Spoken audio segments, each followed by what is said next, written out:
मैं शेयर बाजार का हारा हुआ जुआरी हूँ और जब मेरा नुकसान हुआ तो मैं ये देखने के लिए बैठा कि मेरा नुकसान कहाँ कहाँ पे हो गया।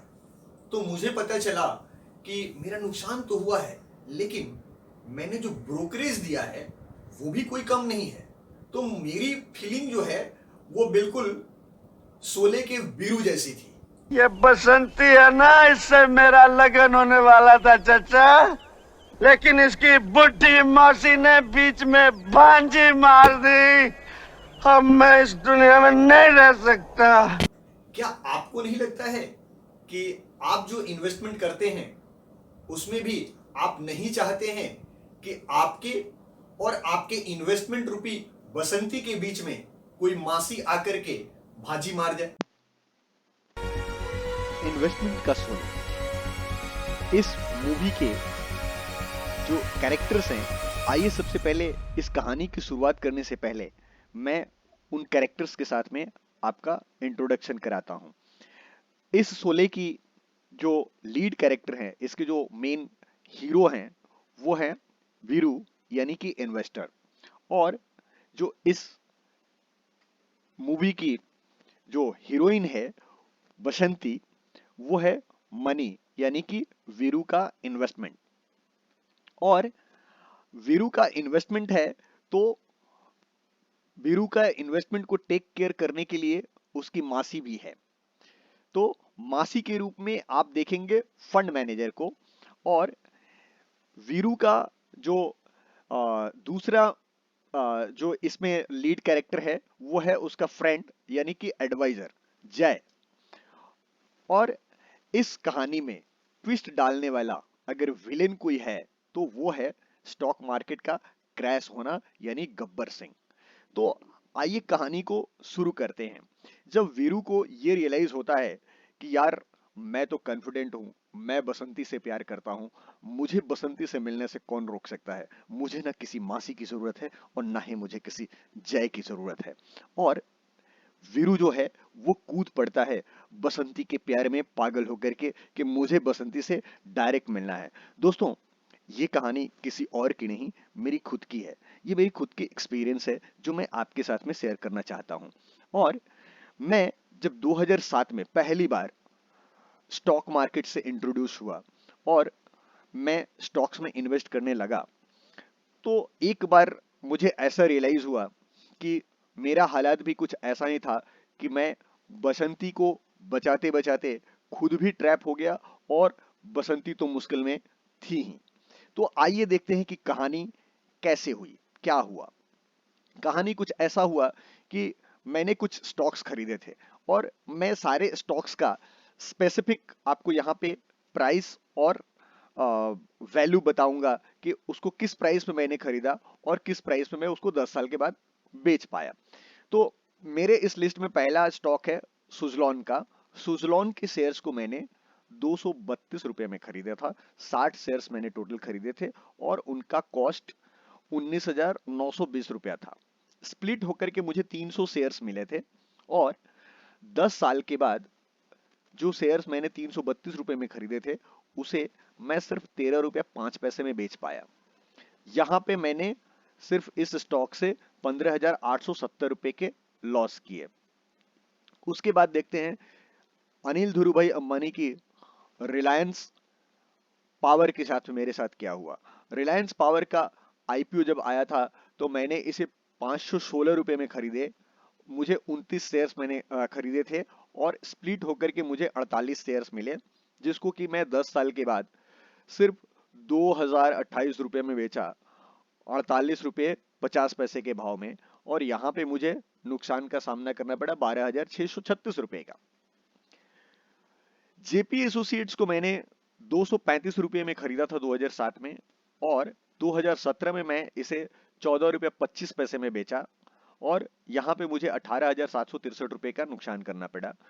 डीएलएफ का शेयर्स मैंने खरीदा था 650 रुपए में 31 शेयर्स और इसे मैंने बेचा 235 रुपए के भाव में और मुझे टोटल फंड मिला सिर्फ 7,285 रुपये।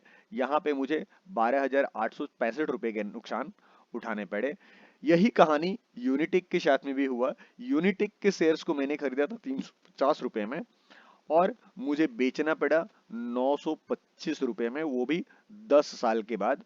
और मेरा 14,700 के बदले मुझे हाथ में मिला सिर्फ 388 रुपये 50 पैसे 10 साल के बाद। तो ये है कहानी। वीरू जब बसंती से डायरेक्ट मिलने के लिए जाता है तो क्या होता है।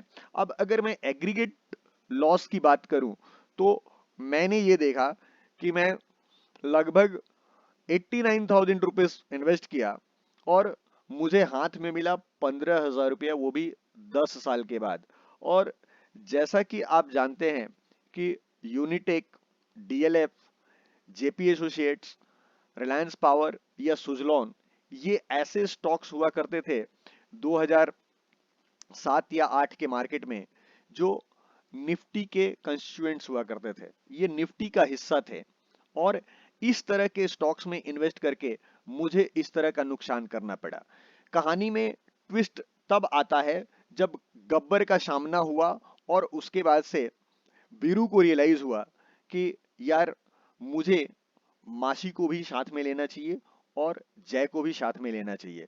तो इसके बाद का पार्ट में मैं आपको दिखाना चाहूंगा कि वीरू जब जय और मासी को साथ में लेता है तो उसकी जिंदगी में किस तरह का परिवर्तन आता है। तो आइए देखते हैं कि जब वीरू को मासी यानी फंड मैनेजर का साथ मिलता है और साथ में अपनी जान की बाजी लगा करके वीरू को बचाने वाले दोस्त जय का भी साथ मिलता है, तो कहानी किस तरह से बदलती है। इन्वेस्टमेंट के शोले में मैं आपको एक्सपीरियंस शेयर करने जा रहा हूं कि वीरू अगर जो इन्वेस्टमेंट डायरेक्ट यानी कि बसंती से डायरेक्ट मिलने की जो कोशिश किया, बसंती को डायरेक्ट इन्वेस्ट करने की जो कोशिश किया, उसके बजाय अगर मासी के थ्रू इन्वेस्ट किया होता तो क्या होता। जैसा कि आपने देखा कि मैं एज ए वीरू अपना जो इन्वेस्टमेंट किया हूं डायरेक्ट इक्विटी में, उसका एग्रीगेट वैल्यू 89,700 है। तो इस 89,000 को मैं मान लेता हूं कि वो 90,000 रुपया है। अब अगर मैं इस 90,000 रुपये को 90 महीनों में स्प्लिट करके इन्वेस्ट किया होता 2007 से लेकर के 2014 के बीच, लगभग 7.5 साल में, तो यहां पे मैंने सेलेक्ट किया है एक इंडस्ट्री का नाकारा फंड, निपोन फंड हाउस, जो कि पहले रिलायंस हुआ करता था। रिलायंस फंड हाउस का मैं one of the aggressive and one of the best promising fund की बात नहीं कर रहा हूं, मैं ऐसा बेस्ट परफॉर्मिंग फंड की बात नहीं कर रहा हूं। मैं उसका आज के डेट में मल्टी कैप जो फंड है, जो पहले रिलायंस इक्विटी अपॉर्चुनिटीज फंड हुआ करता था, उस फंड के साथ में इन्वेस्टमेंट की बात कर रहा हूं। आप देख सकते हैं वो 90,000 रुपया मैंने इसमें 2007 से 2014 तक में इन्वेस्ट किया होता तो मेरा फंड वैल्यू क्या बनता। आप देख सकते हैं कि इसका एनएवी उस समय में सिर्फ 22 रुपए का था और 2014 दिसंबर में इसका एनएवी 72 रुपीज पे पहुंच गया था। तो ये 90,000 रुपया में 90 महीनों में इन्वेस्ट करता तो मेरा 2,23,000 रुपए का फंड वैल्यू खड़ा होता नवंबर 2014 में। और अगर गलती से मैंने इस बसंती को मासी के हवाले ही छोड़ दिया होता और मैं अपने डियर फ्रेंड जय की बात मान लिया होता, तो आज ये मेरा फंड 3,34,000 होता, क्योंकि आज की डेट में इस फंड का एनएवी 109 रुपया है और यहाँ पे आप देख सकते हैं 3,072 यूनिट्स मेरे पास एक्यूमुलेटेड होते। तो आप देख सकते हैं कि जय और मासी का हाथ पकड़ करके अगर वीरू चलता है तो उसको कितने रुपए का फायदा हो रहा है, और दूसरी तरफ वो अगर खुद से कुछ इन्वेंट करने जाता है तो उसको किस तरह का नुकसान हो सकता है। ये मैंने खुद की पर्सनल स्टोरी आप लोगों के साथ में शेयर की है। दोस्तों, मैं आपसे एक सवाल पूछ करके इस वीडियो को अंत करना चाहूंगा कि क्या आपने ये प्रोवर्ब सुना है कि अपनी हार और डॉट डॉट की मार किसी को नहीं बताते। ये डॉट डॉट क्या है मुझे कमेंट में लिख करके बताइए। तो मुझे समझ में आएगा कि वाकई आपने मेरे वीडियो को कितना अहमियत दिया है, किस तरह से आपने इसे देखा है। और इसी तरह का वीडियो पाते रहने के लिए आप कमेंट कीजिए, सजेस्ट कीजिए, मैं और भी इस तरह का इंस्पायरिंग वीडियो बनाते रहूंगा। Thanks for watching this video. Thank you.